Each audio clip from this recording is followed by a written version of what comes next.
NCERT science, force and pressure. Hello friends, आपने पढ़ा था what is force, what are the effects of force और what is the SI unit of force. हमें पूरी उम्मीद है कि आपने इस यूनिट की दी हुई एक्सरसाइज को अच्छे से सॉल्व किया होगा। चलिए इस यूनिट के अंदर हम रिजल्टेंट फोर्स से शुरू करते हैं। रिजल्टेंट फोर्स क्या होता है? What is resultant force? आपके सामने एक बहुत बड़ा बक्सा है। यह बक्सा जो है व्हील्स के ऊपर है। आप इसको पुश कर रहे हो, यानी आप क्या कर रहे हो? इस पे फोर्स लगा रहे हो। बक्सा धीरे धीरे मूव करना शुरू करता है। माना कि आपने इसके ऊपर 40 न्यूटन फोर्स लगाया। पीछे से आपका एक दोस्त आता है और वो भी आपके साथ उसी डायरेक्शन में फोर्स लगाता है 50 न्यूटन्स। आप देखते हो कि बक्सा थोड़ा और फास्ट मूव करने लगता है। यानी कि आपने कितना फोर्स लगाया? आपने 40 न्यूटन फोर्स लगाया। आपके दोस्त ने कितना फोर्स लगाया? उसने 50 न्यूटन फोर्स लगाया। तो टोटल फोर्स कितना लगा इस बॉक्स के ऊपर? 40 न्यूटन प्लस 50 न्यूटन, यानी कि 90 न्यूटन इस बॉक्स के ऊपर फोर्स लगा। तो टोटल फोर्स लगा इस बॉक्स के ऊपर, इसको हम रिजल्टेंट फोर्स कहते हैं। क्या कहते हैं?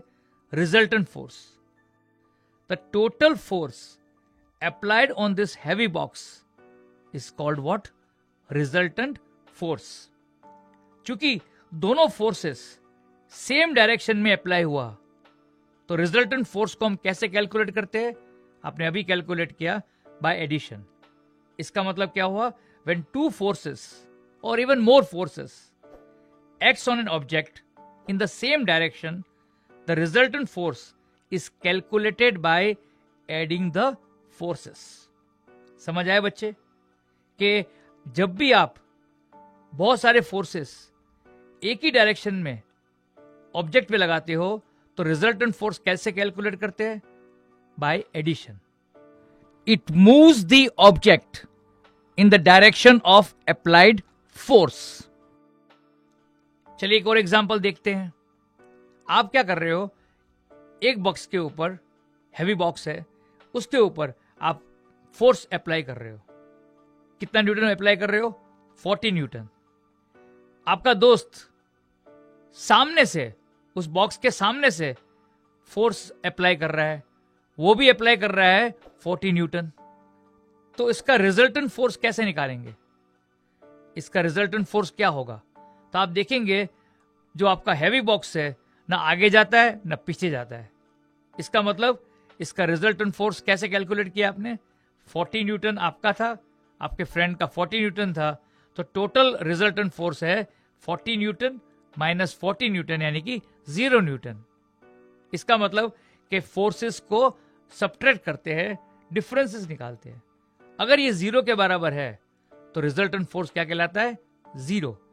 इससे ऑब्जेक्ट मूव नहीं करता। इससे रिजल्ट से ऑब्जेक्ट मूव नहीं करता। समझ आया? पर आपने एक चीज समझी उनकी कि जब भी फोर्सेस ऑपोजिट डायरेक्शन में लगते हैं तो हमने यहां पर क्या करना है? सब्ट्रैक्शन करना है, डिफरेंस फाइंड करना है।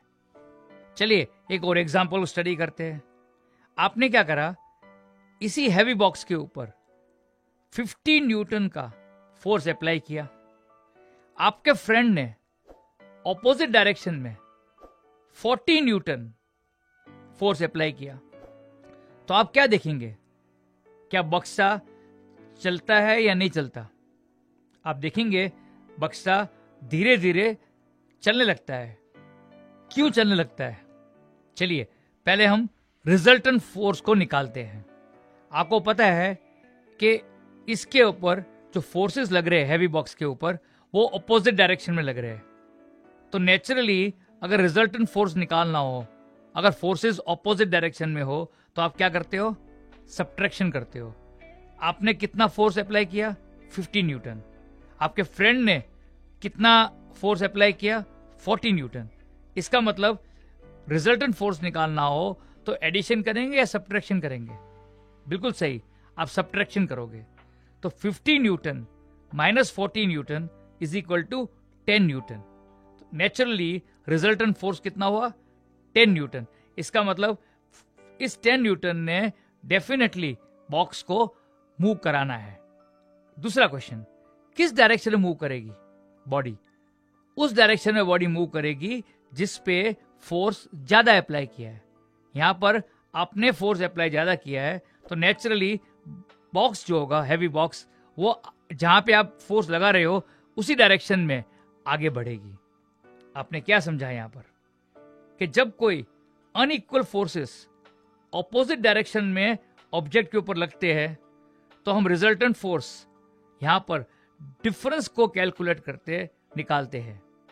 It means when two unequal forces act in opposite directions on an object, the resultant force is found to be the difference between the two forces.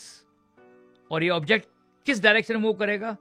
It moves the object in the direction of the larger force. समझ आया बेटे आपको कि how easy is to find the resultant force?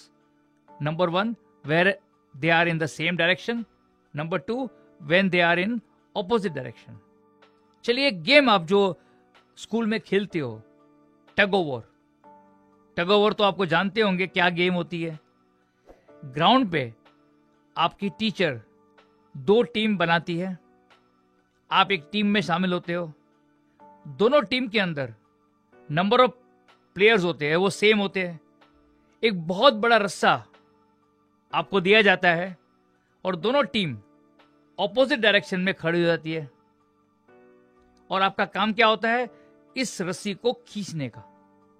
Game खेली ना आपकी, तो आप देखते होंगे कि जब दोनों टीमें रस्सी खींच रही है और अगर रस्सी मूव नहीं कर रही तो क्या मतलब है इसका?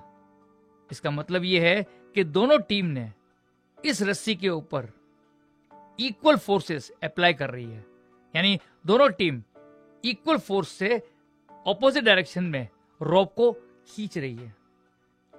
ऐसे फोर्सेस को हम क्या कहते हैं? ऐसे फोर्सेस को हम बैलेंस फोर्सेस कहते हैं। क्या बोलते हैं उसको? बैलेंस फोर्सेस से। और जब आप टग ओवर खेलते हो और बैलेंस फोर्सेस अप्लाई करते हो तो रोप मूव नहीं करती। अगर आपकी टीम के प्लेयर्स ने और आपने ज्यादा फोर्स लगाया और ज्यादा फोर्स लगाया तो आप क्या देखेंगे कि रोप आपकी तरफ खींच जाता है, यानी कि आप देखेंगे कि आपने इस गेम को जीत लिया है। जीता क्यों है? क्योंकि जैसे आपने ज्यादा फोर्स लगाया, सामने वाली टीम ने उसको विथस्टैंड नहीं कर पाई, तो रोप जो है आपके तरफ खींच जाता है और आप इस गेम को जीत जाते हो। यहां पर कौन से फोर्सेस काम कर रही है? यहां ऑपोजिट डायरेक्शन में फोर्सेस एक्ट कर रही है, बट ये दोनों इक्वल नहीं है। ऐसे फोर्सेस जो ऑपोजिट डायरेक्शन में एक्ट करती है बट इक्वल ना हो, ऐसे फोर्सेस को हम अनबैलेंस फोर्सेस कहते हैं। क्या बोलते हैं? Unbalanced forces. So what are unbalanced forces? When 2 or more forces acts in opposite directions but are not equal, such forces are called unbalanced forces. What are they called? Unbalanced forces. तो आपको समझ आया कि balance forces क्या होता है, unbalance forces क्या होता है। चलिए हम एक नेक्स्ट टॉपिक को पढ़ते हैं, क्लासिफिकेशन ऑफ फोर्सेस। फोर्स के कितने टाइप होते हैं? फोर्स के 2 टाइप होते हैं, contact forces and non contact forces. चलिए पहले हम कॉन्टैक्ट फोर्सेस के बारे में पढ़ते हैं। कॉन्टैक्ट फोर्सेस क्या होते हैं? आपके सामने एक कोल्ड स्प्रिंग है, एक साइड को आपने दीवार के साथ हुक कर दिया इसको, और दूसरी साइड से आप इसको खींचने की कोशिश कर रहे हो। जब आप एफर्ट लगाते हो यानी फोर्स लगाते हो स्प्रिंग पे, तो स्प्रिंग खींच जाती है। ये स्प्रिंग खींचती है क्योंकि आपने उस पर एफर्ट लगाया। ये किसका एग्जाम्पल है? कॉन्टैक्ट फोर्स का। क्यों? जब तक कि आपका कॉन्टैक्ट उस कॉइल्ड स्प्रिंग के साथ नहीं होता तब तक स्प्रिंग खींचती नहीं है। तो इसलिए किसका एग्जाम्पल हुआ? कॉन्टैक्ट फोर्स का। So what are contact forces? Contact forces are forces which act only when objects are in physical contact with each other and bring about changes. कुछ और एग्जांपल्स पढ़ते हैं कॉन्टैक्ट फोर्सेस के। आपके सामने एक कार्ड पड़ा हुआ है जो व्हील्स के ऊपर है। अगर आप इसको रस्सी से खींचते हो तो आप क्या देखते हो? ये कार्ड मूव करने लगता है। ये क्यों मूव करता है? बिकॉज आपने क्या लगाया इसके ऊपर? फोर्स लगाया। बट अगर आप कांटेक्ट नहीं होते हैं कार्ड के साथ तो क्या कार्ड अपने आप चलने लगता है? नहीं, क्योंकि आपका कांटेक्ट कार्ड के साथ हुआ, इसलिए इसको कांटेक्ट फोर्स कहलाता है। ये फोर्स क्या कहलाता है? Contact force. एक और एग्जांपल लेते हैं। आप फुटबॉल तो खेलते ही होंगे। फुटबॉल में आप क्या करते हो? फुटबॉल से खेलते हो। फुटबॉल को आप क्या करते हो? किक मारते हो। यहां पर आप क्या अप्लाई करते हो? फोर्स को अप्लाई करते हो। जब तक कि आप किक नहीं करेंगे क्या फुटबॉल अपने आप चल लगता है? नहीं। इसका मतलब जब तक आपका पैर का कांटेक्ट फुटबॉल के साथ नहीं होता तब तक फुटबॉल मूव नहीं करता।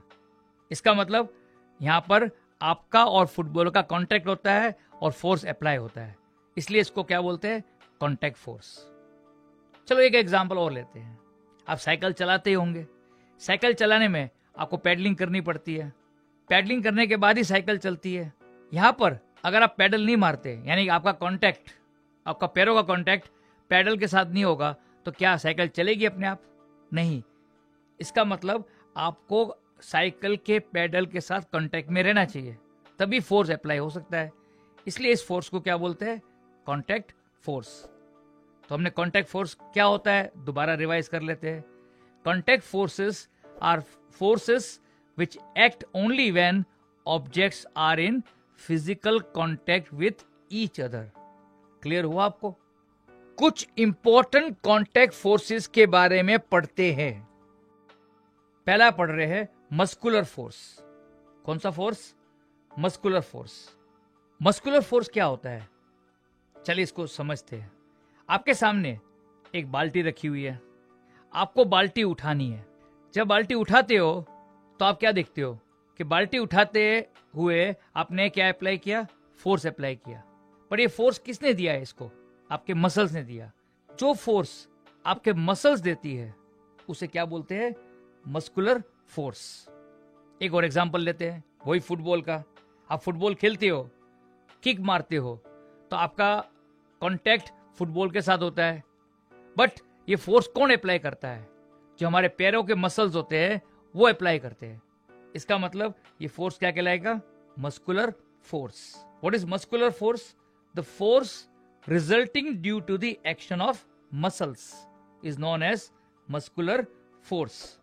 एक और एग्जांपल लेते हैं। आप साइकिल चलाना चाहते हो। आप साइकिल में पेडलिंग करते हो। आप क्या अप्लाई करते हो? आप फोर्स अप्लाई करते हो। फोर्स कौन देता है? हमारे पैरों के मसल्स। इसका मतलब क्या हुआ कि पैरों के मसल्स ने फोर्स अप्लाई किया। इस फोर्स को क्या बोलते हैं? Muscular force. आप वॉकिंग में, रनिंग में, पुशिंग में, पुलिंग में, लिफ्टिंग में कौन सा फोर्स यूज करते हो? आप मस्कुलर फोर्स अप्लाई करते हो। आपने यहां देखा बाल्टी को उठाने में आपने बाल्टी को हाथ से कांटेक्ट में लाए, तभी बाल्टी उठी। फुटबॉल के अंदर आपके पैर ने फुटबॉल का कांटेक्ट करा, इसलिए किक मार सके। साइकिल के अंदर आपके पैर ने जब पैडलिंग शुरू करी कांटेक्ट में आके, तभी जो है साइकिल चलने लगी। इसीलिए मस्कुलर फोर्स भी जो है कांटेक्ट फोर्स है। Muscular force is also a contact force. आपने देखा होगा elephants, horses, donkeys, camels, bullocks, ये हमारे लिए बहुत सारे काम करते हैं। खेतों में देखा होगा आपने बैल चलाते हैं हमारे किसान भाई। कई जगह पे आपने देखा होगा कि डोंकीज का इस्तेमाल होता है सामान ढोने के लिए। ये सभी एनिमल्स ये काम करने के लिए किसका इस्तेमाल करते हैं?